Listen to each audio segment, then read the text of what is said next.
디지털 패러다임은 어떻게 시작되었나? 네그로폰테의 비잉 디지털 다시 읽기 2부. 디지털리다의 저자인 니콜라스 네그로폰테는 책의 에필로그에서 디지털 시대의 주요 특징 4가지를 밝혔다. 탈중심화, 세계화, 조화력, 분권화. 사실 이 4가지 키워드는 20년 전에 쓴 글이라고는 믿기지 않을 정도로 오늘날 변화의 실제 모습을 잘 특징 짓고 있다. 2015년 니콜라스 네그로폰테는 테드 강의에서 지난 과거에 자신이 예측했던 많은 기술들이 최근 오늘날의 현실 세계에서 실용화되고 있음을 이야기한다. 그 중에서도 그가 했던 가장 핵심을 관통하는 말은 바로 컴퓨팅은 더 이상 컴퓨터에 관한 것이 아니다. 삶 자체이다. 후기 정보화 사회의 오늘날 컴퓨팅 시스템은 공기처럼 우리 일상 도처에서 함께 숨쉬고 있다. 이번 영상에서는 앞서 살펴보았던 디지털이다의 핵심 키워드들, 일상생활과 사고방식에서의 디지털화, 대리자 기반 인터페이스, 초개인화 서비스를 중심으로 지금 시대의 디지털 트랜스포메이션이 어디로 향하고 있는지 살펴보고자 한다. 1. 일상생활과 사고방식에서의 디지털화. 밀레니얼 소비자의 가치 문화 이해. 한국 사회는 일찍이 1990년대 후반부터 IT 선진국으로 자리매김하였다. 부호분할 다중 접속, 컬러 액정 핸드폰, 마이브로 등 하드웨어 개발과 도입 기준으로 세계 최초 타이틀을 많이 확보했다. 뿐만 아니라 최근 5G를 세계 최초로 상용화하면서 전 세계에 한국의 기술력을 알릴 수 있었다. 나아가 한국 기업과 가정의 초고속 인터넷 이용률은 99%에 달한다. 하지만 올해 2월 대외경제정책연구원에서 내놓은 보고서 디지털 혁신의 국제 비교와 시나리오별 무역 역량 분석에 따르면 무선 주파수 인식 기술을 제외하면 기업의 정보통신기술 활용 수준은 높지 않았다. 지난 2010년부터 2015년까지 미국 통계 특허 분석 결과 한국의 디지털 혁신 수준은 미국과 일본에 비하면 여전히 낮았다. 분야별로 인공지능은 미국이 65.1%, 일본이 8.3%, 한국은 2.9%였고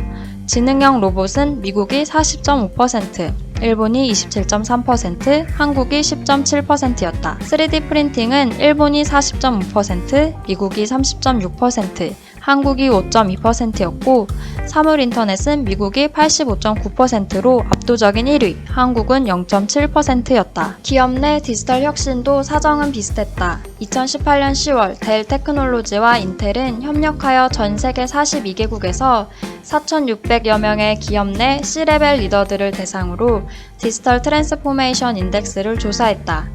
한국에서는 100개 기업이 참여했다. 하지만 국내에서 디지털 트랜스포메이션을 시작하지 않은 기업은 22%로 집계됐다. 반면 글로벌 기업 가운데에서는 9%로 집계됐다. 세계 평균에 한참 못 미치는 수준인 것이다. 하지만 네그로폰테는 디지털이다에서 디지털화와 관련하여 중요한 것은 기술 그 자체라기보다 비트를 어떻게 이 시대의 문화와 사고방식에 연결할 것인가 라고 밝혔다. 따라서 이런 배경 속에서 디지털 기술을 어떻게 더 나은 사용자 경험으로 만들고 떠오르는 소비 집단에게 어떤 의미를 전달할지 고민하는 것은 매우 중요하다. 그렇다면 새로운 문화와 사고방식을 가장 빠르게 요구하고 받아들이는 사회 요소는 무엇일까? 그것은 바로 소비자의 변화이다.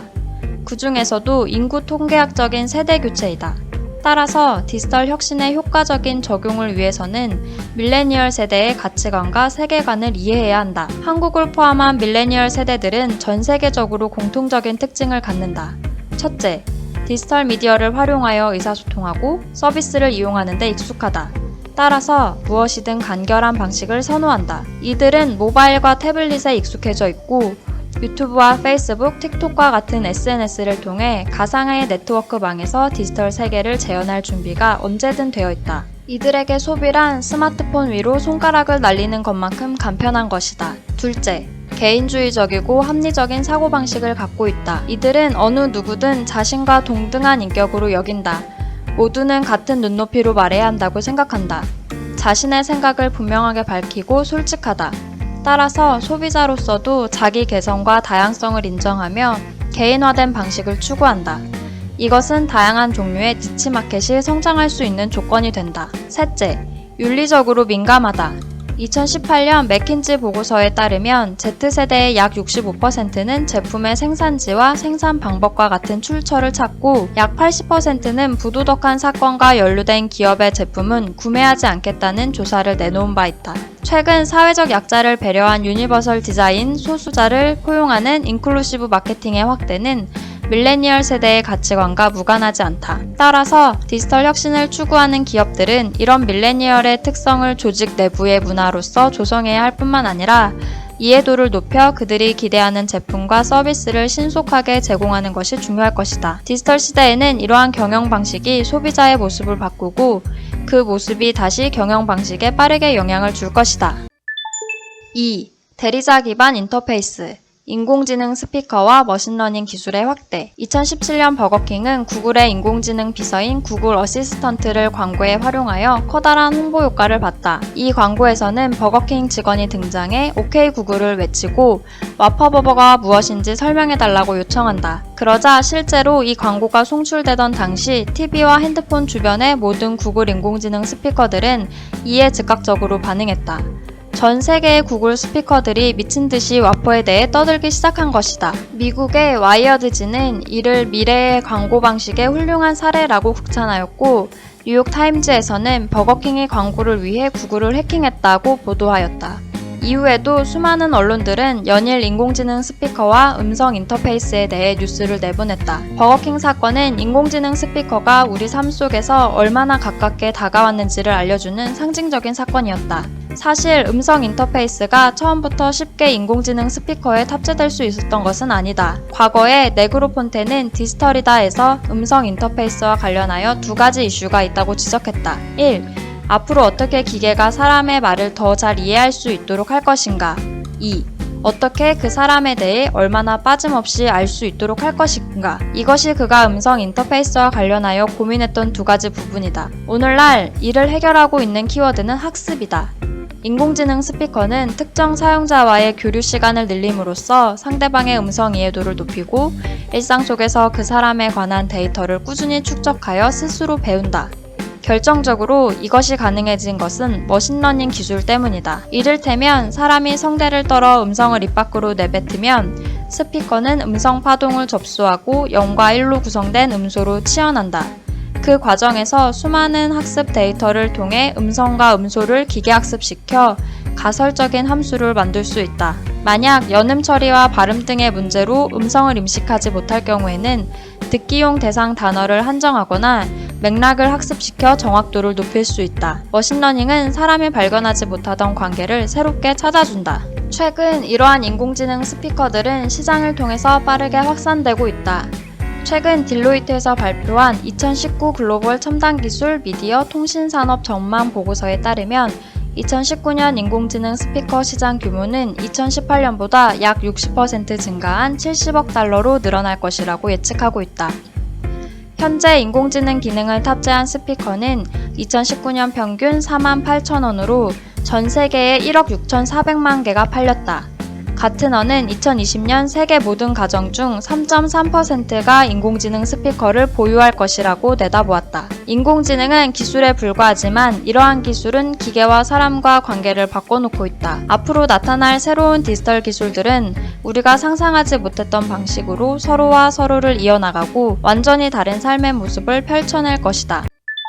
3. 디지털 삶. 알고리즘을 통해 고도화되는 초개인화 서비스들. 과거에는 매스미디어가 정보를 대중 여러 세계 일방적으로 밀어냈다면 미래에는 고객들이 자신에게 맞는 상품과 서비스를 끌어올 것이라고 네그로폰테는 예측했다. 그는 그의 책에서 대표적인 개인화 서비스로 주문형 서비스와 이용한 만큼 지불하는 서비스를 꼽았다. 이 두 가지 종류의 서비스는 널리 대중화되었다. 주문형 서비스의 사전적 의미는 공급이 아닌 수요가 모든 것을 결정하는 서비스를 뜻한다. 특히 소비자가 원하는 곳으로 상품이나 서비스가 찾아오는 특징을 갖는다. 음식 배달, 물품 배달, 식당 예약, 홈 서비스, 여행 숙박, 교통, 차량 주차 서비스 등이 있다. 대표적으로 카카오가 제공하는 대리운전기사 서비스인 카카오 드라이버와 숙박 공유 서비스인 에어비앤비가 있다. 또한 이용한 만큼 지불하는 서비스는 시청 프로그램 편당 요금이 부과되는 결제 방식으로 미국에 널리 정착되어 있다. 주로 가수들의 공연, 영화, 스포츠 등을 서비스로 한다. 한편 과거에 국내에서는 유료 방송 개념을 받아들이기 어려워 많은 서비스들이 실패하였으나 최근 모바일용 영화나 TV 프로그램 유료 결제 수요가 생겨나면서 다시 주목을 받고 있다. 이러한 개인화 서비스들은 기술적으로, 비즈니스적으로 우리에게 이미 익숙한 것들이다. 하지만 최근에는 더 나아가 단순한 개인화를 넘어 초개인화라는 개념이 등장했다. 그리고 이것은 인공지능 기술을 통해 빠르게 가속되고 있다. 아마존의 미래 전략 2022에서는 초개인화와 관련된 아마존의 전략을 다음과 같이 표현했다. 아마존이 축적하는 빅데이터는 행동 패턴, 심리 패턴 속성까지 모든 것을 포함한다. 결과적으로 아마존은 일반적인 세그멘테이션보다 훨씬 세밀한 1인 세그멘테이션과 0.1인 세그멘테이션을 가능하게 해 매출 향상으로 연결하고 있다. 디지털 세계에서 고객은 단일한 소비자 한 명이 아니라 선호와 상황에 따라 다른 취향과 소비 패턴을 보이며 복잡하고 다차원적인 존재라는 것이다. 사람은 1인 1색이 아니라 1인 100색인 것이다. 이것이 기술적으로 가능해질 수 있는 이유는 데이터와 인공지능 알고리즘 때문이다. 초개인화 서비스를 위해 중요한 질문은 고객이 지금 여기에서 원하는 혜택은 무엇인가? 이다. 기업은 알고리즘을 통해 때와 상황에 맞는 세분화된 마케팅을 할 수 있게 된다. 시시각각 달라지는 고객 데이터를 확보하여 적절하게 서비스를 추천하는 방식이다. 예를 들어 모바일 시그널 수집을 위해 고객의 위치 정보, 시간 정보와 외부 API를 연동한 날씨, 미세먼지, 유튜브, SNS 사용 데이터를 확보한다. 이후 관련 데이터를 암호화하고 행동 데이터와 개인 프로필 및 취향 데이터로 분류한다. 맥락 인식과 사용자 모델링을 통해 타깃 페르소나를 구체화한다. 이 과정에서 특정 고객이 자주 하는 행동, 자주 가는 장소, 자주 먹는 음식 등을 활동 패턴으로 학습한다. 심층 추론의 정확도가 높아지면 고객이 원하는 적절한 순간에 고객이 원하는 메시지와 푸시를 날릴 수 있게 된다. 만약 A라는 소비자가 유튜브로 신발과 관련된 영상을 보거나 신발을 파는 편집샵에 간다면 신발을 판매하는 어플이 자동으로 상황에 맞는 워딩과 적절한 신발을 추천해주고 A에게만 차별화하여 가격을 대폭 할인해주는 식인 것이다. 이러한 소비 체험을 한 사람들은 어떻게 느낄까? 지금까지는 한 번도 경험한 적 없는 놀랍고도 내밀한 느낌을 받을 것이다. 지금까지 디지털이다의 핵심 키워드들을 중심으로 오늘날의 디지털 트랜스포메이션 현황을 살펴보았다. 가트너 리서치 부사장 브라이언 버크는 사람이 기술을 이해해야 하는 모델에서 기술이 사람을 이해하는 모델로 변화하고 있다라면서 목적과 의도를 파악하는 건 인간의 몫에서 기계의 몫이 되었다라고 말했다. 브라이언 버크의 말대로 21세기의 우리는 사람과 기계 간의 관계에 코페르니쿠스적 전환기를 맞았다. 이러한 디지털 시대를 미리 내다본 네그로폰테의 통찰력에 깊이 공감하며 앞으로 등장한 디지털 기술들이 열 미래의 모습을 기대해본다.